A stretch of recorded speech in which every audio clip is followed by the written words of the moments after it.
இன்றைக்கி நம்ம ஈஸியான ஒரு ஸ்நாக் கேபேஜ் பக்கோடா எப்படி செய்யுதுன்னு பார்க்கலாம். இதுக்கு 1/2 kg கேபேஜ் நல்லா ஃபைனாக சாப் பண்ணி வச்சுருங்க.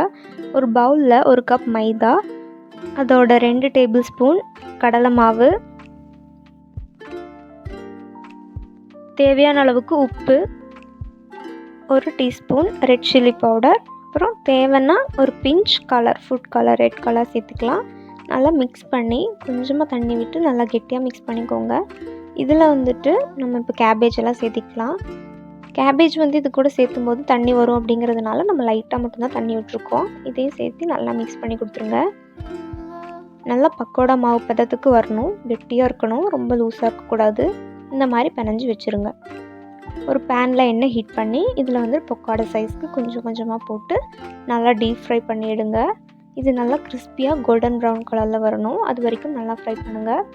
இப்போ இது நல்லா ஃப்ரை ஆகி வரும்போது இதை நம்ம எண்ணெயிலேருந்து எடுத்து ஒரு பிளேட்டுக்கு மாற்றிடலாம்.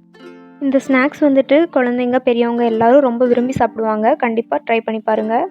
இந்த சேனல் உங்களுக்கு பிடிச்சிருந்ததுன்னா ஷேர் பண்ணுங்கள், சப்ஸ்கிரைப் பண்ணுங்கள், மறக்காமல் பெல் ஐக்கானை கிளிக் பண்ணிடுங்க.